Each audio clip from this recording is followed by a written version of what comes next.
سب سے پہلے میں آپ سے یہ جاننا چاہوں گا، کچھ دن پہلے آپ نے یہاں دھرنے میں عاطف میاں صاحب کا ذکر کیا اور آپ نے اس حوالے سے ایک اسٹیٹمنٹ دی۔ اس اسٹیٹمنٹ کے بعد مذہبی حلقوں میں پاکستان میں اور پاکستان سے باہر کچھ بہت سارے تحفظات کا اظہار کیا گیا، شاید وہ آپ تک پہنچے نہیں۔ ہم وہ تحفظات آپ تک پہنچانا چاہتے ہیں کہ عاطف میاں کے حوالے سے یہ بات سب کو معلوم ہے، بڑے ویل نون قسم کے قادیانی ہیں جو ختم نبوت پہ یقین نہیں رکھتے،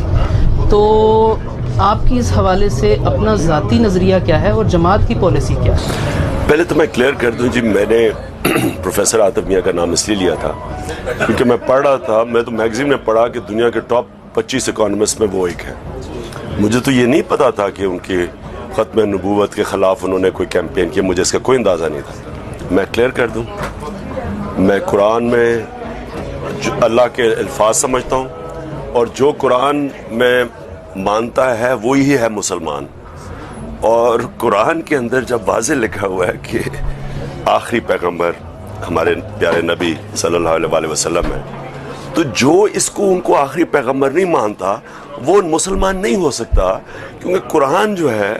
وہ اللہ کے الفاظ ہیں۔ اگر یہ نہیں مانتے تو آپ مسلمان ہی نہیں ہیں۔ اور جب قرآن جو چیز کہہ دیتی ہے واضح طور پہ کہ آخری نبی کون تھے، تو اس کے بعد بات ختم ہو جاتی ہے کہ اگر آپ یہ کہیں کہ جی کوئی اور اس کے بعد نبی ہے اور آپ اپنے آپ کو مسلمان کہیں، آپ مسلمان نہیں ہو سکتے۔ ٹھیک ہے، اور دوسرا یہ بتائیے گا کہ پاکستان میں 1974 کے آئین کے تحت قادیانیوں کو غیر مسلم اقلیت ڈکلیئر کیا گیا۔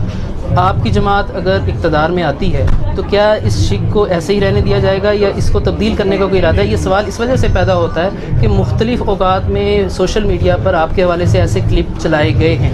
کچھ ریکارڈنگز چلائی گئی ہیں کہ عمران خان صاحب ہو سکتا ہے اقتدار میں آ کر ان لوگوں کو مسلمان ڈکلیئر کرنا چاہتے ہیں، یا کچھ ان کا اس طرف ذہن ہے عالمی برادری یہ چاہتی ہے تو کیونکہ عمران خان صاحب بھی یہ کریں۔ لیکن پہلے ایک چیز کلیئر کر لیں، عمران خان نہ کسی عالمی برادری کا غلام ہے،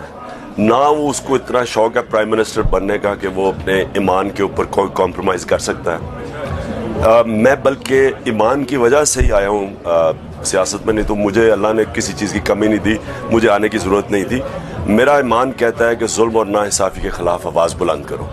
اور وہ صرف آپ سیاست میں آ کے کر سکتے ہیں، کیونکہ یہاں ظالم ہے، چوری کرتے ہیں پیسہ، غریب کر رہے ہیں، لوگوں کو انسانوں کی طرح رکھا نہیں جاتا، جانوروں کی طرح رکھا جاتا ہے۔ اور جو ہمارے تصور میں کہ نبی صلی اللہ علیہ وسلم کے اس دنیا کے جانے کے بعد جس طرح کا وہ جو مدینہ کی ریاست بنائی گئی تھی، سارے مسلمان اس کو سمجھتے ہیں کہ وہ ایک صحیح اسلامی ریاست تھی، اور ہم اس کے اوپر پاکستان کو ماڈل کرنا چاہتے ہیں۔ اب یہ کہنا کہ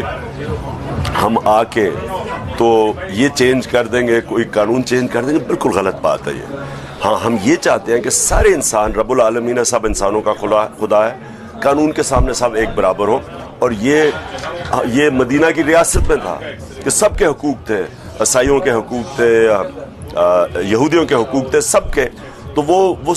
وہ تو انسانوں کے سب کے حقوق ہیں۔ یہ میں کہتا ہوں قانون کے سامنے سب ایک برابر، لیکن یہ کہنا کہ جو نبی کو آخری نبی نہیں مانتا وہ مسلمان تو نہیں ہو سکتا۔ اس شک کو آپ آ کر بالکل نہیں جی نہیں۔